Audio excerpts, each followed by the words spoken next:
kamot sa matag usa nga matabangan ang matag usa kanato.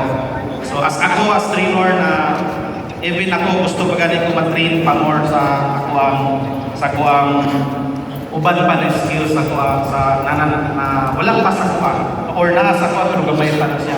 So pasalamat ko sa kinabuhi ni Sir Harvey as one of our trainers sa kanang CBT, Community-Based Trainer Methodology, conducted sa Cagayan de Oro with leadership ni Sir Elobon. So, salamat ko ka in behalf ko din siya sa CITIC, initiative sa CITIC.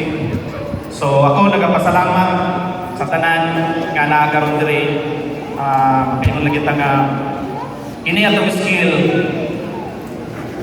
kailangan po natin na ibutangan og moral and values sa matag sa kinabuhi. Because kung wala po tayo values or moral, ang ato ang skill is useless. Diba? So, as a facilitator sa MVRP, dako jud kay katabang ang moral and values sa matag usa. So, kana lang, daghang salamat ka natong tanan.